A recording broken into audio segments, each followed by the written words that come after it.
नमस्कार मित्रों, स्वागत है आप सभी का आपके अपने YouTube channel smart study classes 77 पर।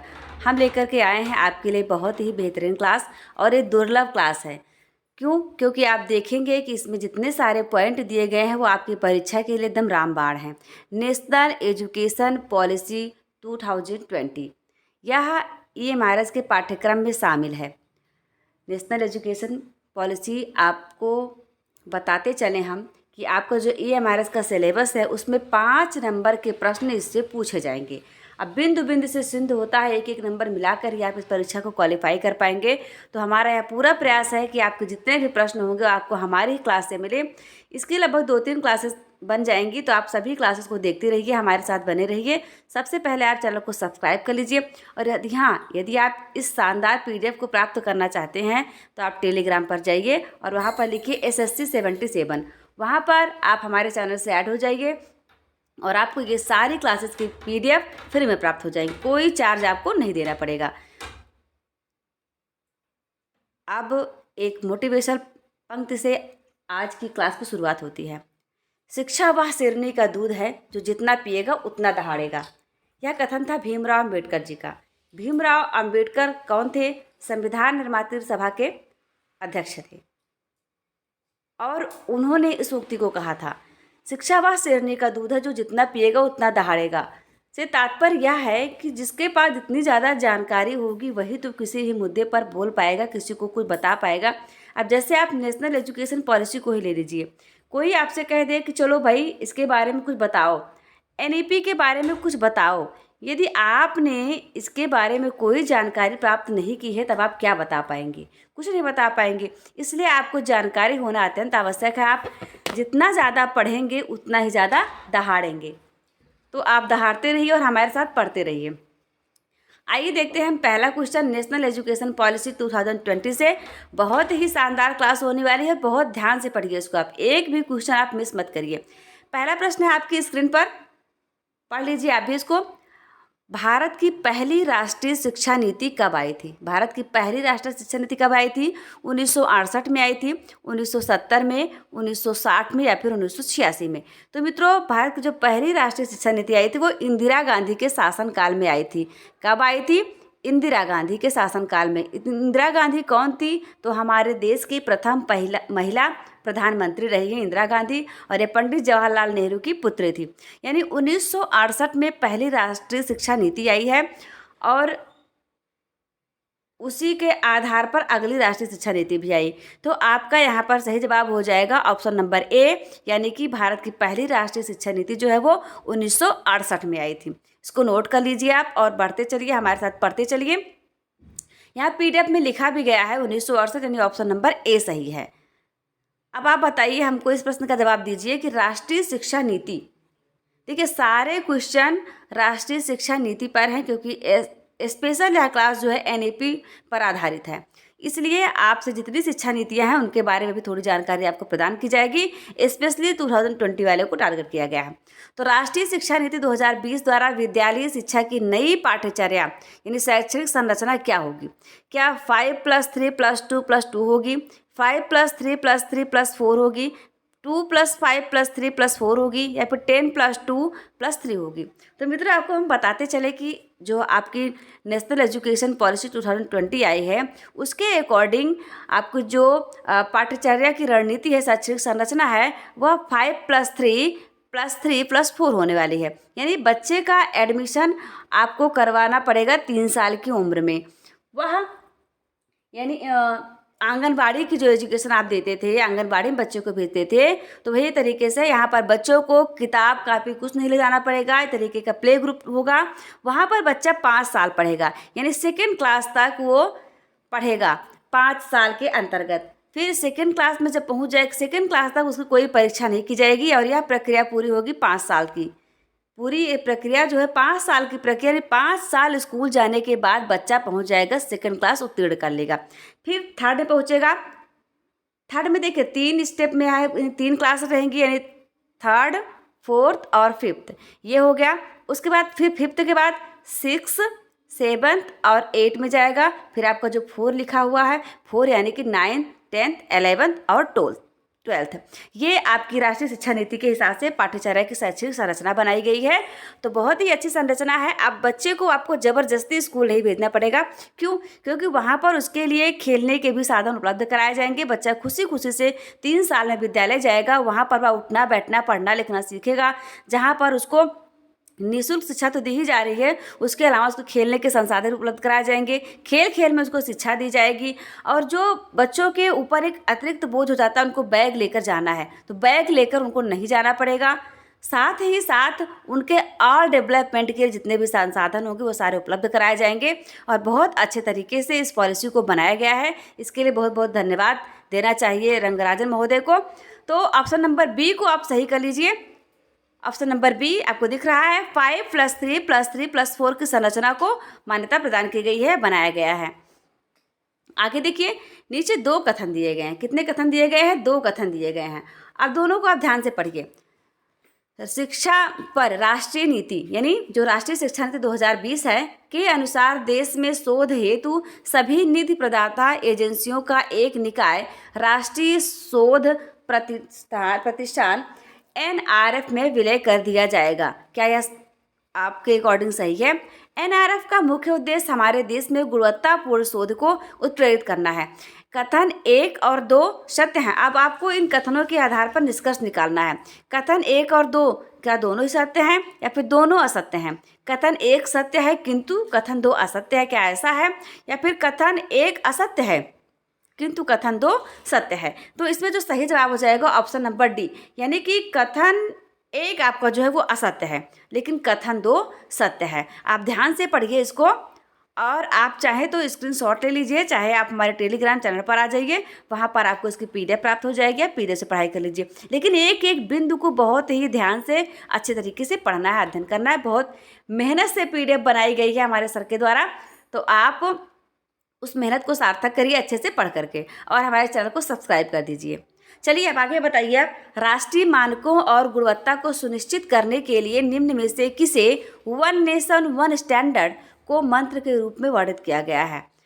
क्या आपकी जो ये राष्ट्रीय शिक्षा नीति 1968 वाली है उस पर किया गया है, या शिक्षा नीति 1986 वाली को, कौशल विकास और उद्यमिता के लिए राष्ट्रीय नीति 2015 को, या फिर नीति आयोग 3 साल की कार्रवाई एजेंडा 2017 से 18 या फिर 19 से 20 से? आपको बहुत ही ध्यान से पढ़कर इस प्रश्न का जवाब देना है मित्रों। तो यह जो अपनाया गया है इसमें देखिए, आप इसको ध्यान से पढ़िए। कौशल विकास और उद्यमिता के लिए राष्ट्रीय नीति 2015 यानी 1 नेशन 1 स्टैंडर्ड के मंत्र को किसने अपनाया गया था? कौशल विकास और उद्यमिता के लिए राष्ट्रीय नीति 2015, यानी ऑप्शन नंबर सी आपका सही हो जाएगा। चलिए थोड़ा सा हम जानते हैं यहाँ पर जो दिए गए थे और बिंदु उनके बारे में। अब नीति आयोग के बारे में आप क्या जानते हैं? नीति आयोग का तो सबसे पहले आप देखिए फुल फॉर्म क्या होता है इसका, यानी पूर्ण रूप यानी विस्तारित रूप में आप क्या लिखेंगे? National institute for transforming India. क्या है? National institute for transforming India. आप इसे याद कर लीजिए, आपकी परीक्षा में यहाँ से भी प्रश्न बन सकता है। अब इसके बारे में जानते हैं हम, यह है क्या? यह सरकार की एक प्रमुख नीति विशेषज्ञ दल है। क्या है? नीति विशेषज्ञ दल है, यानी नीति को बनाने वाले जो विशेषज्ञ होते हैं उनका एक दल है, एक समूह है। यह आर्थिक नीति निर्माण की प्रक्रिया में राज्य सरकारों को शामिल करके सतत विकास के लक्ष्य को प्राप्त करने के लिए बनाया गया है। सहकारी संघवाद को बढ़ावा देने के उद्देश्य से 1 जनवरी 2015 को स्थापित किया गया। इसकी पहल में डिजिटल इंडिया, उसके बाद अटल इनोवेशन मिशन, स्वच्छ भारत अभियान और कई अन्य अभियान शामिल हैं। अब आप यहाँ से अपना दिमाग थोड़ा सा लगा लीजिए कि अगर आपसे पूछा जाए स्वच्छ भारत अभियान किसके यानी किस नीति के तहत बाहर आया, तो आप बता देंगे नीति आयोग के परिप्रेक्ष्य में। नीति आयोग के द्वारा इस योजना को चलाया गया था या लाया गया था। 2015 में इसे स्थापित किया गया था। कब किया गया था? तो 1 जनवरी 2015 को, और प्रधानमंत्री ही इसके अध्यक्ष हुआ करते हैं, उपाध्यक्ष का चुनाव किया जाता है। चलिए अब हम देखेंगे नेशनल एजुकेशन पॉलिसी 2020 के अनुसार राष्ट्रीय अनुसंधान प्रतिष्ठान, जिसका कि शॉर्ट फॉर्म आप कहेंगे NRF, कहाँ स्थापित किया जा रहा है? जो प्रतिष्ठान है वो क्यों स्थापित किया जा रहा है, क्यों यहाँ पर होना चाहिए, तो आपको बताना है कि प्रतिष्ठान क्यों स्थापित किया जा रहा है। ऑप्शन को पढ़िए, ध्यान से पढ़िए, कोई जल्दबाजी नहीं है, कहीं जाना नहीं, आपको पढ़ना ही है और हमें पढ़ाना है। तो पढ़िए और बताइए। डॉक्टरेट और पोस्ट डॉक्टरेट शोध के प्रोत्साहन हेतु, आपको एनआरएफ किस लिए स्थापित किया गया है उसका उद्देश्य बताना है। आधारभूत वैज्ञानिक शोध के प्रोत्साहन हेतु विश्वविद्यालयों को शोध प्रयोगशालाओं की स्थापना के योग्य बनाने हेतु, या फिर विश्वविद्यालयों में शोध संस्कृति के व्याप्त होने के लिए उन्हें सक्षम बनाने हेतु। ध्यानपूर्वक पढ़ करके सभी प्रश्नों का उत्तर देना है, क्योंकि नकारात्मक अंकन है, यानी कि माइनस मार्किंग है। तो भाई माइनस मार्किंग है, इसलिए प्रश्न एक भी गलत नहीं होना चाहिए। इसका जवाब हो जाएगा ऑप्शन नंबर डी, यानी विश्वविद्यालयों में शोध संस्कृति के व्याप्त होने के लिए उन्हें सक्षम बनाने हेतु इसकी स्थापना की गई। किसकी स्थापना की गई है? एनआरएफ की जाएगी। अभी 2020 की जो नेशनल एजुकेशन पॉलिसी आई है वो लागू नहीं की गई है, धीरे धीरे लागू की जाएगी। कुछ राज्यों ने लागू कर दिया है, लेकिन हर जगह लागू नहीं हुई है। तो आपको पता चल ही जाएगा कब ये लागू होगी, है ना। अब आप बताइए कि भारतीय उच्च शिक्षा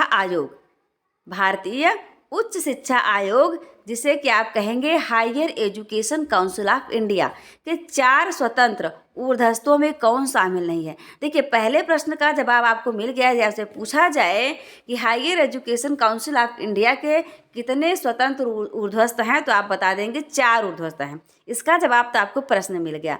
अब आपको बताना है कौन सा शामिल नहीं है। ऑप्शन को धीरे धीरे पढ़ते चलिए और सोचते चलिए, याद भी करते चलिए इसको।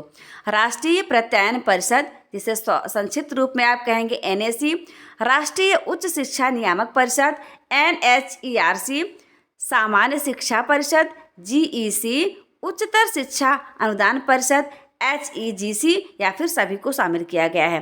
तो 4 ही स्वतंत्र ऊर्ध्वस्त हैं, और उसमें कौन सा शामिल नहीं है आप बताएं, या फिर किसे शामिल किया गया है।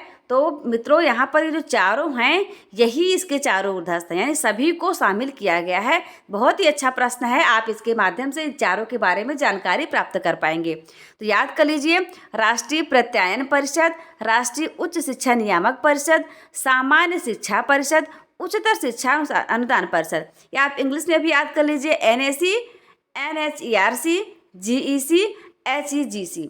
संक्षिप्त रूप में याद करने में आपको आसानी होगी, समझने के लिए आप उसको समझ सकते हैं हिंदी में भी। नई शिक्षा नीति, देखिए नई शिक्षा नीति को ही शॉर्ट फॉर्म में यानी संक्षिप्त रूप में एनईपी कहा जाता है, नेशनल एजुकेशन पॉलिसी।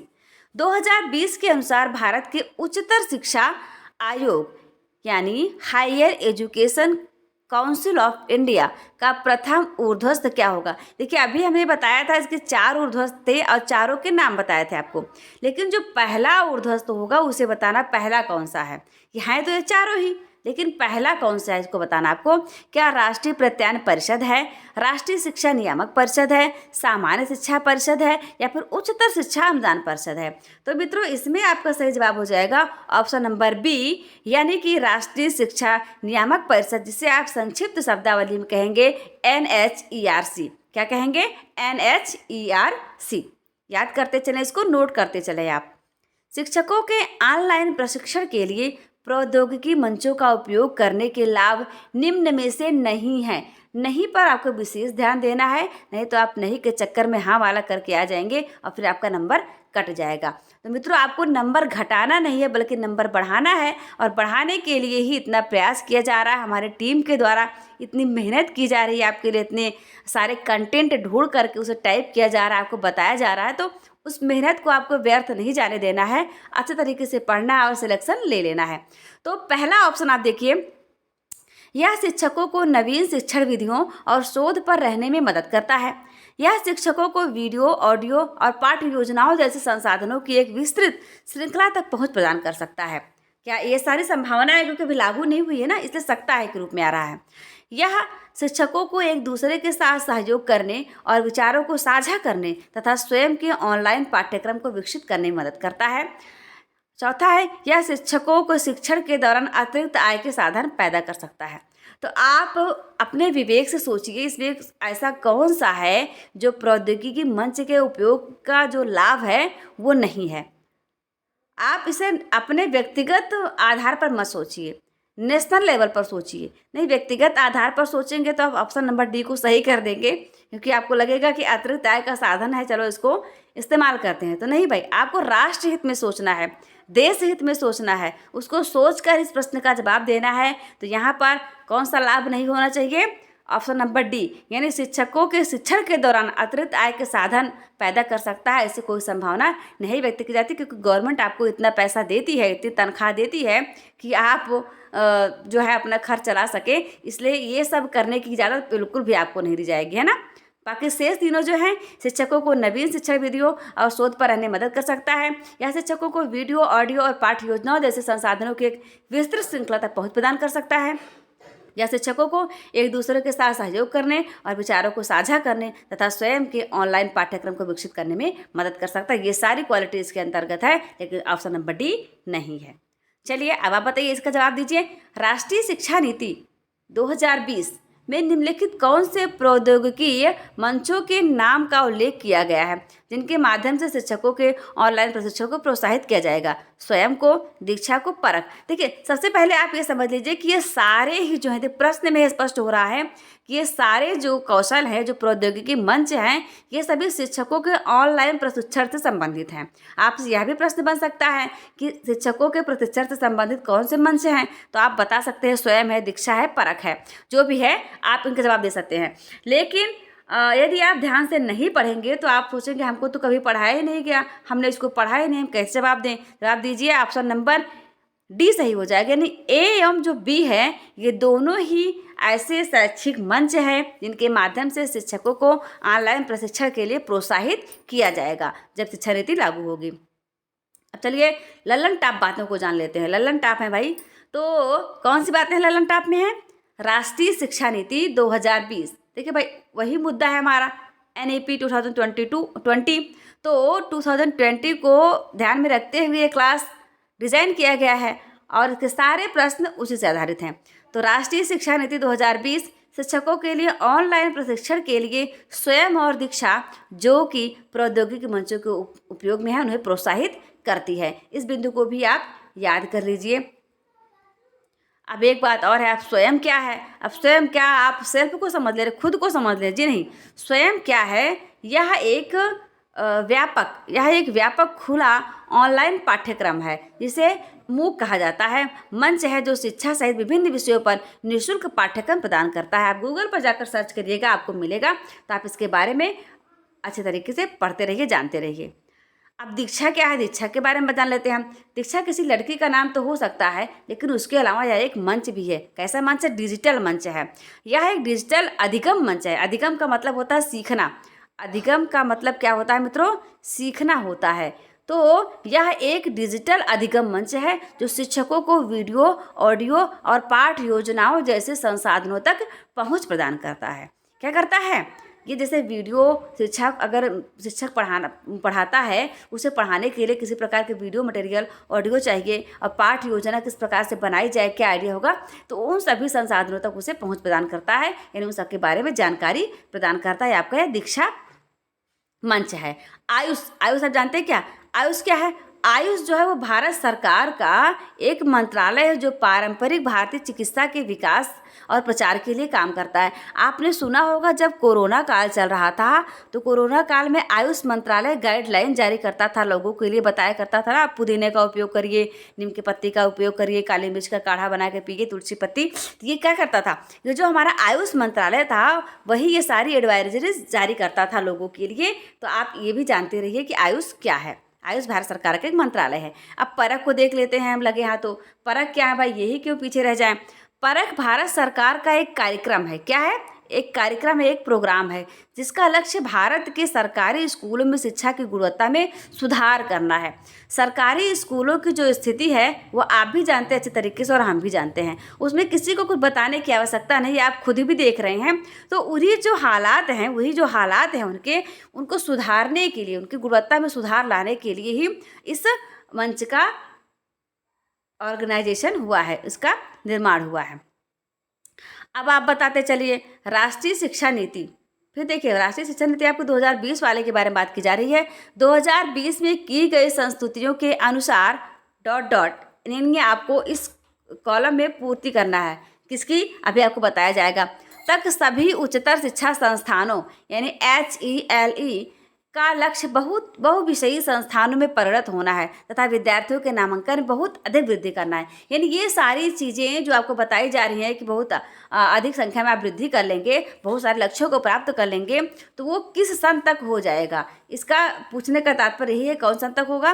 तो हाँ मित्रों, बिल्कुल आप देखते रहें, थोड़ा सा इसका विस्तार भी हम आपके लिए कर देते हैं। राष्ट्रीय शिक्षा नीति, यहाँ पर आप देखेंगे क्या है कि 29 जुलाई 2020 से भारत सरकार द्वारा अनुमोदित किया गया था।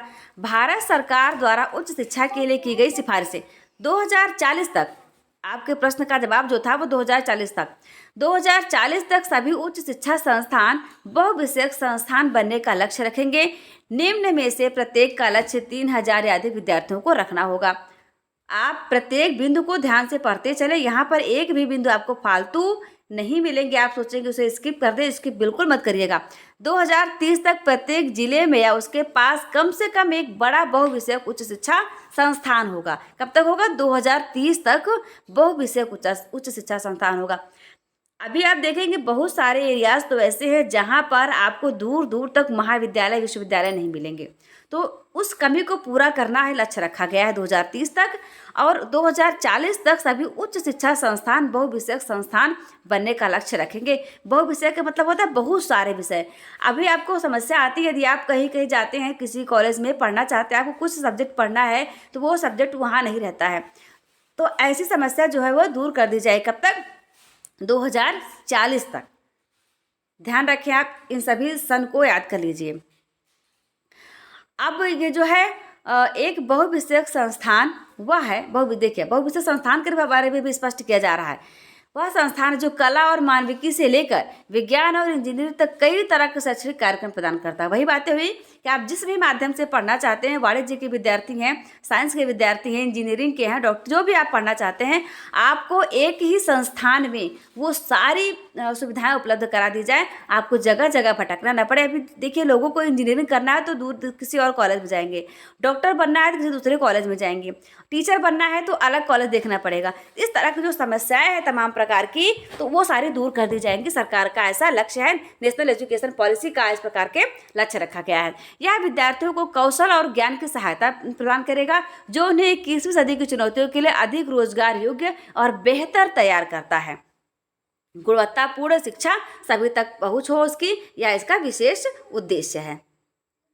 राष्ट्रीय शिक्षा नीति 2020 में की गई संस्तुतियों के अनुसार मतलब कब, किस सन तक? ये वही प्रश्न है, रिपीट हो गया है, कोई बात नहीं, आप इसे फिर से पढ़ लीजिए कि अनुसार किस सन तक सभी उच्चतर शिक्षा संस्थानों का लक्ष्य बहुविषयी संस्थानों में परिणत होना है तथा विद्यार्थियों के नामांकन में बहुत अधिक संख्या में वृद्धि करना है। तो 2040 तक यह हम पूरा कर लेंगे नेशनल एजुकेशन पॉलिसी 2020 के अनुसार। यानी आपके बच्चे होंगे तो इस पॉलिसी के अंतर्गत आ जाएंगे। अभी तो आपने जो पढ़ना था पढ़ लिया। राष्ट्रीय शिक्षा नीति 2020 में की गई संस्तुतियों के अनुसार, राष्ट्रीय शिक्षा नीति 2020 में जो संस्तुतियाँ की गई हैं उनके अनुसार आपने अभी देखा 2040 तक यह लक्ष्य रखा गया है। बार बार बता रहे हैं आपको, आप याद कर लीजिए, बिल्कुल भूलने की कोई संभावना नहीं, आप भूलेंगे नहीं। नोट करके रख लीजिए इन सारी चीज़ों को। नई शिक्षा नीति, देखिए फिर नई शिक्षा नीति यानी नेशनल एजुकेशन पॉलिसी 2020 की जो रूपरेखा तैयार करने के लिए 9 सदस्य। देखिए अब यहाँ पर एक प्रश्न का आपको उत्तर मिल गया। यदि आपसे पूछा जाता नई शिक्षा नीति की जो रूपरेखा तैयार की गई उसमें कितने सदस्य थे, तब आप बता देते कि उसमें जो थे वो 9 सदस्य थे। कितने सदस्य थे? 9 सदस्य थे। अब उस पैनल का नेतृत्व कौन कर रहा था? 9 सदस्य थे उसमें, लेकिन उसके हेड कौन थे, उसके चीफ कौन थे, आपको ये बताना है। तो अभी हमने शुरू में ही बताया था, लेकिन आपने ध्यान नहीं दिया, तो फिर से बता रही हूँ आपको। रामशंकर गुहा ने, एकमी श्रीधर, के कस्तूरी रंगन, या फिर इनमें से कोई नहीं। मित्रों, इसका सही जवाब हो जाएगा के कस्तूरी रंगन महोदय। इसके अलावा एक IAS महोदय भी शामिल थे जो केरल के रहने वाले थे, और केरल के रहने वाले थे। उन्होंने केरल के एक जिले को 100% साक्षर बनाने में महत्वपूर्ण योगदान दिया, तो वह भी इस टीम में शामिल थे। और के कस्तूरी रंगन भी थे। के कस्तूरी रंगन क्या थे? इस प्रश्न का जवाब आपको अगले वाले प्रश्न में मिल जाएगा। अगले मतलब इसी PDF में मिल जाएगा। तो ऑप्शन नंबर C आप टिक कर लीजिए। नई शिक्षा नीति की रूपरेखा तैयार करने के लिए 9 सदस्यीय शिक्षा पैनल का नेतृत्व कौन कर रहा था? के कस्तूरी रंगन महोदय कर रहे थे। निरंतर पेशागत विकास अगला प्रश्न देखें आप। निरंतर पेशागत विकास और आत्मोत्कर्ष के लिए प्रत्येक शिक्षक को प्रति साल न्यूनतम कितने घंटे व्यतीत करने चाहिए? यानी आपको अपना विकास करने के लिए, अब आप शिक्षक बनने जा रहे हो, आप शिक्षक, आपने जब बीएड या बीटीसी किया तो आपने समझ लीजिए शिक्षक बनने की ट्रेनिंग ले ली। आपको कहा छात्राध्यापक कहा जाता था आपको, यानी कि अब आप छात्र और अध्यापक दोनों थे। लेकिन जब आपकी डिग्री पूरी होगा, आपने डिग्री ले ली, कोर्स कंप्लीट हो गया, तो इसका मतलब अभी आपको नियुक्ति नहीं मिली लेकिन आप शिक्षक बन चुके हैं। तब आपको अपने विकास के लिए प्रति साल कितने घंटे देने चाहिए? आपको बताना चाहिए। क्या आपको प्रति वर्ष 20 घंटा देना चाहिए, 50 घंटा, 40 घंटा या फिर 30 घंटा? तो मित्रों 50 घंटा होना चाहिए। प्रति वर्ष कितना होना चाहिए? 50 घंटा होना चाहिए, जिससे आप कुछ नई चीज़ें सीखें, नवाचार करें। ये देखिए ऑप्शन नंबर बी सही है। नई शिक्षा नीति की जो रूपरेखा तैयार की 9 सदस्यीय शिक्षा पैनल था, उसका नेतृत्व तो कस्तूरी रंगन महोदय कर रहे थे। अब आपसे पूछा जा रहा है कस्तूरी रंगन महोदय क्या थे, यानी किस पद पर थे? क्या सामाजिक कार्यकर्ता थे, अंतरिक्ष वैज्ञानिक थे, पुरातात्विक थे या फिर इतिहासकार थे? तो मित्रों ये सामाजिक कार्यकर्ता नहीं थे, पुरातात्विक भी नहीं थे, इतिहासकार भी नहीं थे, ये थे क्या? अंतरिक्ष वैज्ञानिक। कस्तूरी रंगन महोदय क्या थे? अंतरिक्ष वैज्ञानिक थे, जिन्होंने इस पर काम किया। अब भारत की दूसरी राष्ट्रीय शिक्षा नीति कब आई? ये लीजिए, आगे ना आपके लिए एक बढ़िया क्वेश्चन आ गया यहाँ पे। देखिए दूसरी, आपको पहली के बारे में भी जानकारी रखना है, दूसरी के बारे में भी, और जो अब आई इसके बारे में भी, सारी नीतियों के बारे में जानकारी होना चाहिए। वहाँ पर दिया गया है सिर्फ NEP 2022, लेकिन वह तो रिप्लेस कर रही है 1986 वाले को ना, इसलिए ऐसा नहीं होता कि वह उससे प्रश्न ना पूछे। संभावना पूरी बनती है, आप याद भी कर लीजिए। तो अभी देखिए हमने इसकी व्याख्या में बता दिया कि दूसरी राष्ट्रीय शिक्षा नीति कब आई थी। तो भाई आई थी ये 1986 में, और 1986 में हमारे भारत के PM हुआ करते थे राजीव गांधी। राजीव गांधी कौन थे आप जानते हैं? वर्तमान में जो राहुल गांधी जी हैं, ये उन्हीं के पिताजी थे, यानी सोनिया गांधी के पति, इंदिरा गांधी के पुत्र राजीव गांधी तात्कालिक प्रधानमंत्री हुआ करते थे जब नेशनल एजुकेशन पॉलिसी 1986 आई थी। ऑप्शन नंबर सी सही है। राष्ट्रीय शिक्षा नीति 2020 में मुख्य रूप से किसके विकास पर जोर दिया गया है? ये महत्वपूर्ण बिंदु है, ध्यान से पढ़ें इसको।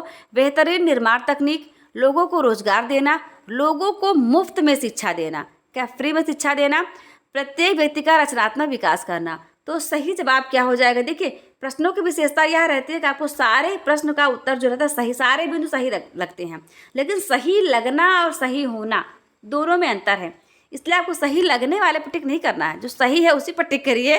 तो ऑप्शन नंबर डी, यानी प्रत्येक व्यक्ति का रचनात्मक विकास करना ही इस नीति का मुख्य उद्देश्य है। राष्ट्रीय शिक्षा नीति 2020 की ड्राफ्टिंग कमेटी का अध्यक्ष कौन था? मित्रों देखिए इस प्रश्न को कई तरीके से पूछा जा सकता है और हमने उन सभी तरीकों को शामिल कर लिया है, यानी इसमें कितने सदस्य थे, कितने बनाया था, किस पद पर थे, क्या थे। तो अब आप इस प्रश्न का जवाब बहुत आसानी से दे देंगे कि इसके जो ड्राफ्टिंग कमेटी के अध्यक्ष थे वो थे श्री के कस्तूरी रंगन महोदय। और एस सोमनाथ को आप जानते हैं? नहीं जानते तो थोड़ा जानिए, क्योंकि आपको जो जनरल स्टडी है वो भी आपके सिलेबस में है, और जनरल स्टडी को यदि आपने अभी तक नहीं पढ़ा है तो आप हमारे इसी चैनल पर जाइए, स्मार्ट स्टडी क्लासेस 77 पर। वहाँ पर आपको जनरल बहुत सारी क्लासेस मिल जाएंगी, तो आप जा करके उसे पढ़ लीजिए, आपका एक भी क्वेश्चन गलत नहीं होगा। एस सोमनाथन जो है वे इसरो के अध्यक्ष हैं। अभी चंद्रयान लॉन्च किया गया है ना, तो इन्हीं के नेतृत्व में लॉन्च हुआ है, आप इसे बिल्कुल याद रखें। चंद्रयान 2 लॉन्च किया गया, मिशन चंद्रयान 2 नहीं, मिशन चंद्रयान 3 है भाई, चंद्रयान। इसीलिए हम कह रहे हैं कि भाई देखिए हम तो हैं आपको साहित्य पढ़ाने वाले, नेशनल एजुकेशन पढ़ाने वाले, लेकिन करंट अफेयर के तो हमारे जो स्पेशलिस्ट सर हैं वो आपको अच्छे तरीके से पढ़ाते हैं, इसलिए आप उनसे पढ़िए। हमसे थोड़ा गलतियां हो सकती हैं, लेकिन उनसे किसी प्रकार कोई गलती की संभावना नहीं। तो आप जाकर के करंट अफेयर की क्लासेस हमारे चैनल पर जरूर देखिए। हिस्ट्री आप पढ़ना चाहते हैं तो बहुत अच्छी क्लासेस हैं। आप यदि कुछ लोगों का जो मुख्य विषय होगा इतिहास, तो उसके लिए भी क्लासेस हमारे चैनल पर अपलोड हो रही है, आप जरूर देखिए। इस प्रश्न का उत्तर हो जाएगा ऑप्शन नंबर सी, यानी के कस्तूरी रंगन। मानव संसाधन विकास मंत्रालय भारत सरकार द्वारा नई राष्ट्रीय शिक्षा नीति 2020 कब जारी की गई? ये अभी व्याख्या में आपको बताया गया, लेकिन फिर से आप इसको ध्यान रखें, भूलना बिल्कुल नहीं है आपको।